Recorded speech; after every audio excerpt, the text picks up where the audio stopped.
Hello there, people of the internet. I am out here with a budget 9mm. Of course, there's plenty of videos out there on the internet right now about these budget 9mm, and I really wasn't planning on getting myself one of these, but I figure, hey, why not? It would be fun to have one of these on the channel. This is a SKYY 9mm handgun, and they are notorious for not working and being very budget friendly. But, yeah, I've heard some good things and I've heard some bad things about these particular handguns, so I figured I'd go ahead and I would get one and I would try it out for myself. I was down in my local gun store not too terribly long ago, and, well, this was there, and it was 150 bucks. And I decided to myself, you know what, let's go ahead, pick it up, try it out, check it out for the channel, see what it is that we can do. So this one right here is used, and one of the main reasons why I got it, because it was used, is because the magazines for it have some considerable wear marks on them. And I was like, well, if the handgun has that much wear on the magazines, I'm willing to bet that the break-in period for this handgun has already been completed, and it probably works well enough to be able to effectively send lead downrange if they're swapping mags this much, or maybe they were doing reload training. I don't know. There's a million reasons why the mags could look like this. But I told myself, hey, the mags are really worn in, so maybe this particular one is going to be a good model. However, we're going to go ahead and send some lead downrange to try that out. So what exactly is the SKYY? This particular one is the model CPX-1. It is a double stack 9mm handgun. The magazine holds 10 rounds of ammunition, and it is a double action only. The triggers on them are absolutely terrible. It is a delayed blowback system, standard Browning tilting barrel system. That's just kind of become the de facto in your budget handguns nowadays that are not just straight blowback. And besides that, we got ourselves 3 white dots on our sights here. However, one of the white dots has worn off of the rear sight. We have an external extractor, so swapping out extractor should be pretty easy if you manage to break your extractor. Disassembly for these things do require some sort of external tool, unless you have really long fingernails. I like the ambidextrous manual safety that is on these things. It actually feels like we got some pretty solid, pretty good engagement, and all it does is it disconnects the trigger to where the trigger can still be pulled, but there is no engagement with the fire control group, and as a result, the gun will not go off. So I have never shot this thing before. I have no idea how well it's going to work. I have 2 10-round magazines for this thing. This is all full metal jacket steel case ammunition, 115 grain projectiles. I have a pizza box down there at about 40 yards. I'm going to go ahead and just send a couple of rounds downrange. We're going to see how well the steel case stuff cycles through this SKYY handgun. If it cycles well, great, because I have a couple of boxes of this steel case stuff. But if it does not, then I'll swap over to a better quality ammunition, and we will see if we can go ahead and get this thing to run a little bit better. I have no idea what to expect. I'm hoping that it will run pretty well. The one thing that I noticed whenever I broke out this particular SKYY handgun is on the slide, the SKYY name is spelled SKYY, and on the frame, the SKYY name is spelled SCCY. So with that being the case, I was like, well, what is the case behind this? Why is there 2 different spellings of this brand name? That is really sketchy. As it turns out, the SKYY company originally called themselves the SKYY company, and they got sued by the vodka manufacturer for patent infringement or one reason or another, but they got sued by SKYY Vodka and had to change their name. So it is the same company, same owners, same handguns, same tooling, same everything. They just went ahead and changed the name. And I'm assuming that this right here was a part that was manufactured whenever their name was still SKYY, and the frame is likely manufactured back whenever they first changed their name or something like that. I do not see a serial number on this handgun, and I tried looking for one earlier, but I looked, okay, it is on the back of the frame right here. This one says, this one is in the lower 20,000s, 20,000 and some change.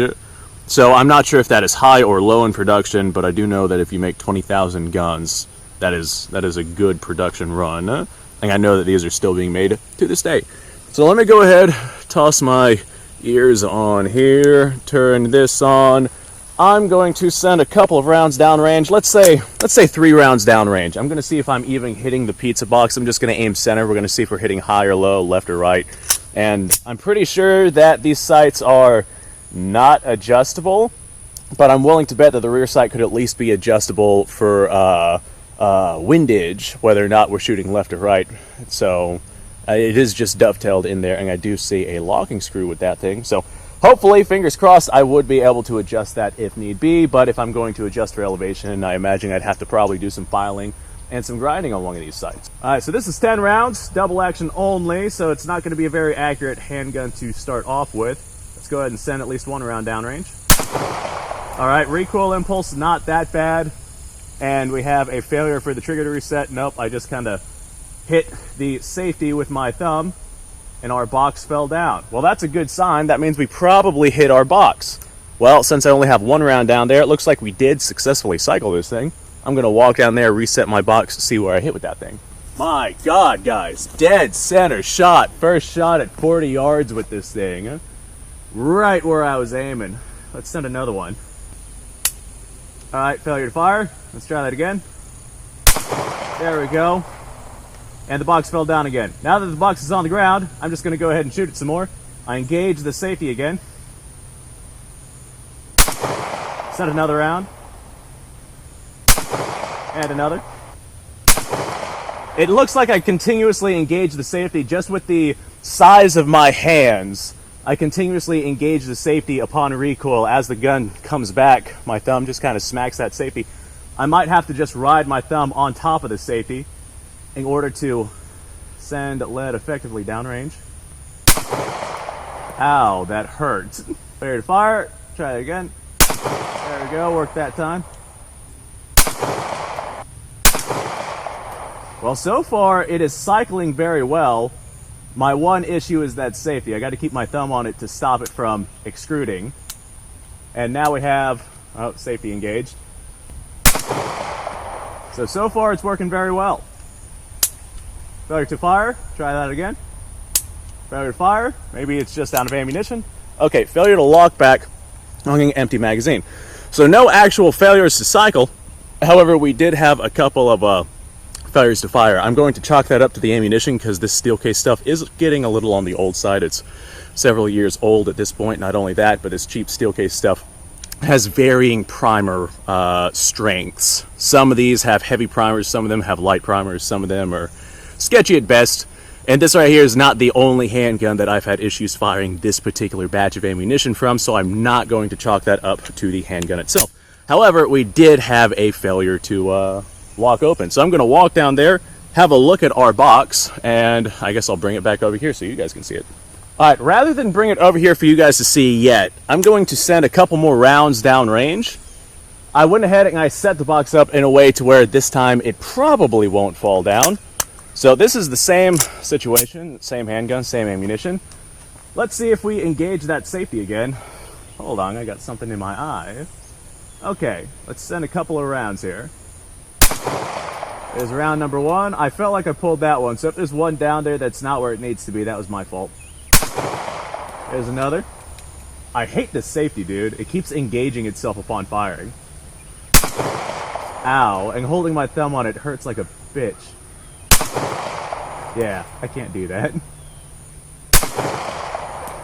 Damn, not being able to get proper thumb placement is really messing up my accuracy with this.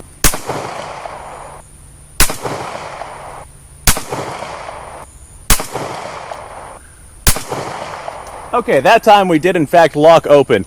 Rather than try to continuously hold down that safety, because what I'm having to do is my thumb is, just with me being a big burly guy, I'm having to hold my thumbs like this right here while I shoot. Doesn't look that bad, but upon recoil, the handgun goes up and my thumb just kind of catches that safety, just enough for it to be able to engage. So I actually have to hold my thumb up on top of this thing like this, and upon recoil, it's just not, I'm over the beaver tail and I'm risking being hit by the slide, and just the recoil impulse is terrible holding this gun like this, because the gun is trying to bounce up and my thumb is smashing on the controls right there, and it's just not a good time. In all honesty, the first time shooting this, because I was holding my thumb in this position, that's likely why it didn't lock open, because my thumb was on top of the slide release. So we're going to go ahead and chalk that up to user error and not error with the actual firearm.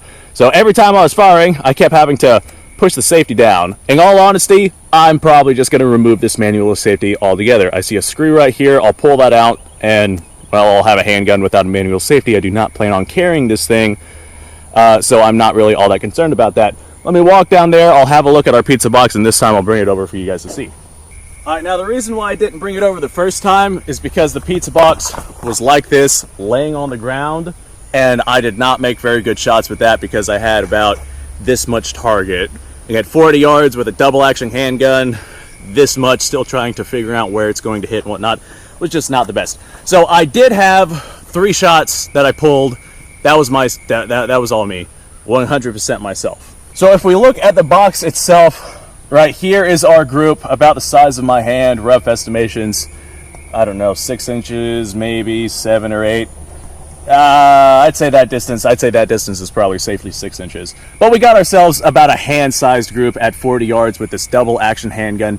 No malfunctions other than user error and my inabilities to stop myself from engaging the safety. There was twice where I was pulling that trigger and I got that click. And I was like, okay, I hate getting clicks. And so I pulled that trigger a little bit more, and just because of the nervousness of not knowing if I'm going to get myself another click, I felt myself flinch. And that's what these 2 shots up here are, and this one down here. I know that one of these right here is from the previous magazine, because whenever I had first fired that particular round, I had hit dead center. So one of those is from the previous magazine. The rest of these are from the 10-round magazine. So we got 8 rounds here, a couple of rounds up here. Those are 2. This one right here, I'm not sure how many was missed. I'm not sure what was from what magazine or whatnot. Probably should have been paying attention to that. But I do know I felt myself do that, and this right here is probably from the same sort of situation, or maybe this right here was from whenever it was laying on the ground, or like I said, whenever it was laying on the ground, that was kind of like all bets are off. We're just sending lead to the box. So we're going to focus primarily on these right here, because this right here is a more indicative accuracy of this particular handgun at the distances that we were currently shooting at. So 40 yards, about a 6-inch group for a double action $150 handgun. That's not bad. That is actually adequate to be able to protect yourself with. And yeah, my one complaint, my main problem is the safety on this thing, because I continue to engage it. So I'm going to go ahead and take off the safety so I don't have to deal with that anymore. I don't have to deal with consistently engaging it. And I'm going to have to go inside of the handgun and see if it is an integral part, or if removal of the safety lever actually removes the safety itself, or if it removes both sides of the safety. I'll play around with it to see what I got. Worst case scenario, I just kind of take it to my die grinder or something and I grind off the actual safety lever so I stop engaging it with my thumb. And then I'll have the one safety piece on one side, and since it's ambidextrous, I'll have the safety lever on the other side that I can go ahead and engage with the safety if I need to. So that's my plan. Okay, well, let's go ahead and walk over to that direction, and I will show you guys how to disassemble this thing, because the assembly and whatnot of this is different, but the actual mechanical functionality of the handgun is basically identical to literally everything else. Okay, you guys are not in the greatest of locations or the most stable of locations. I actually have the camera sitting on my sugar for my coffee. Hold on, let me move my chainsaw out of the way. There we go. Okay, so with this right here, you need some sort of special tool to be able to disassemble this. In my case, a flathead screwdriver, but if you have long fingernails, you could probably pull it off. Right here is our actual disassembly catch. It disassembles a lot like the, basically every other Browning tilting barrel action, where this pin comes out, slide comes off, and you can go ahead and properly disassemble the thing. The main reason that, well, I have no idea why they did it. I was going to try to come up with excuses, but I have literally no idea why they made it to where you need a special tool to be able to disassemble this handgun.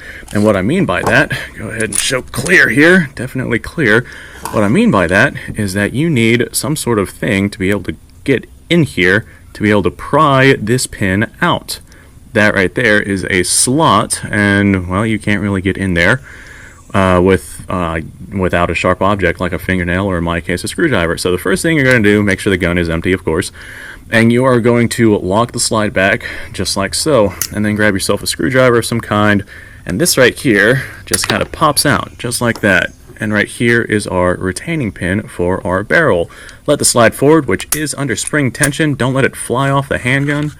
And right here is our frame. We can see where our hammer is, right there on the back of the frame, wiggling around.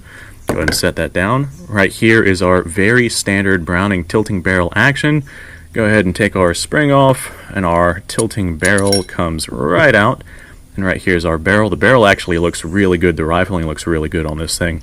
If you notice on the barrel, there's actually a little bit of a contour right there, and that is to aid in angling whenever it's sliding around and moving around inside of the slide itself, to kind of give it a better chance for reliability so the barrel doesn't hang up on one of the edges that it's rubbing against. So that is why that looks like that, and that's really not that big of a deal, because I have heard people complain that there's less material there, and so as a result it is a weak point in the barrel. However, if that ever becomes an issue, I will let you guys know. So recoil spring, very, very simple. Recoil spring is just captive, and we have ourselves a guide rod, and this right here is also very, very simple.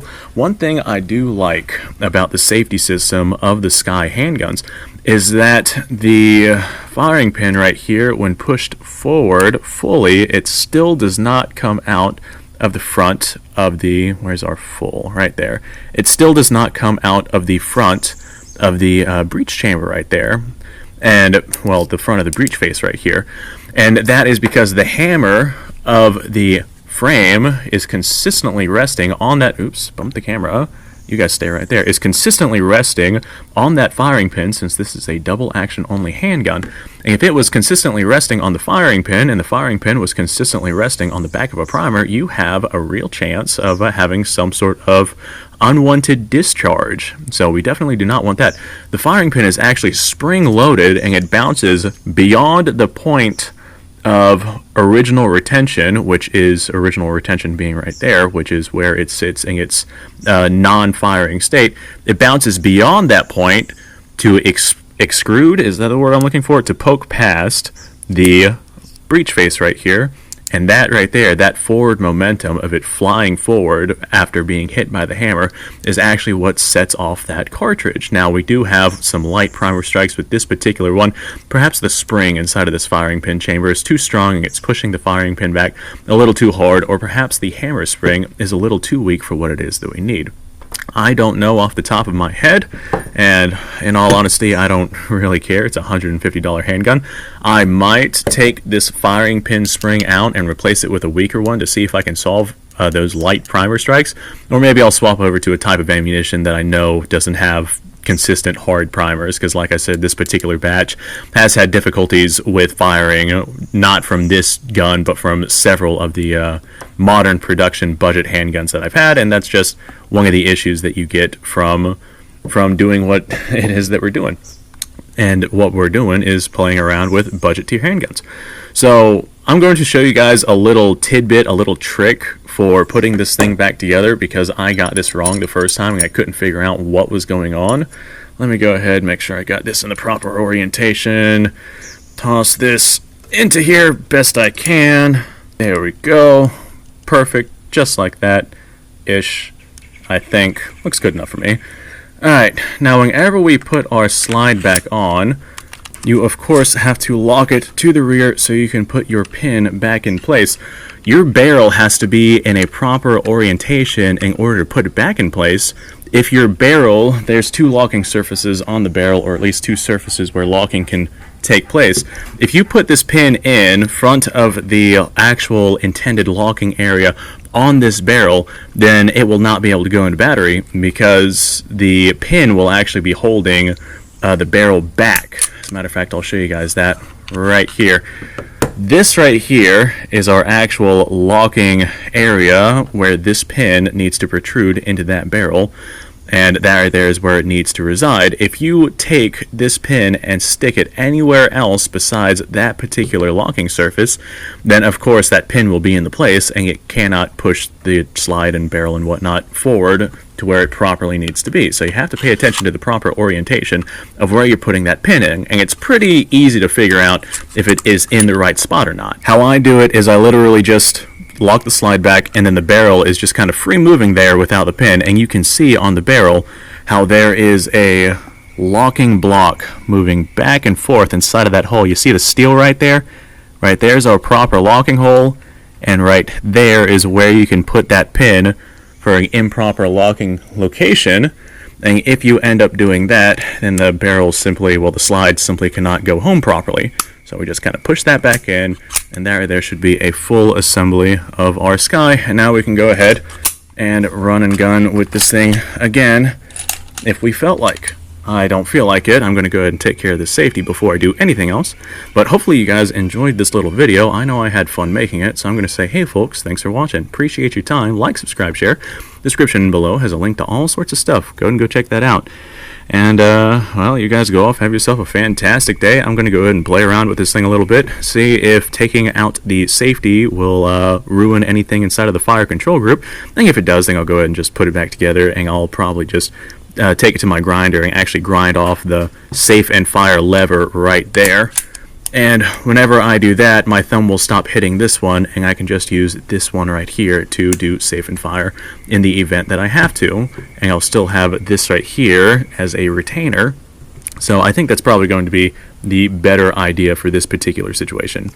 So I'm going to go ahead and play around with that. You guys go off, have yourself a fantastic day.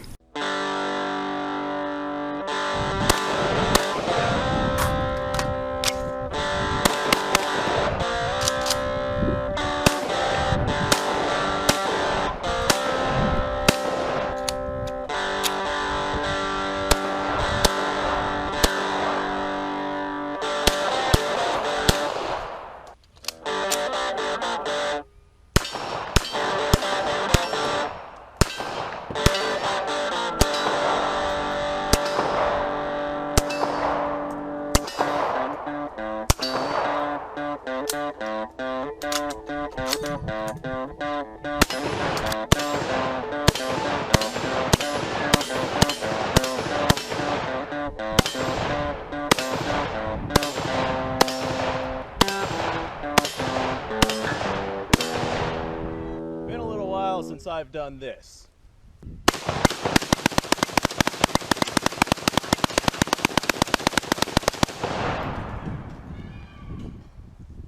Bonnie and Clyde be damned.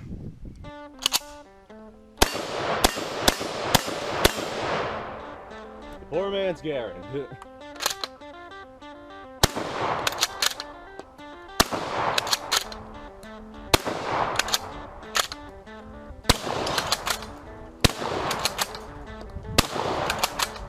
Shame that bolt action shotguns aren't more mainstream.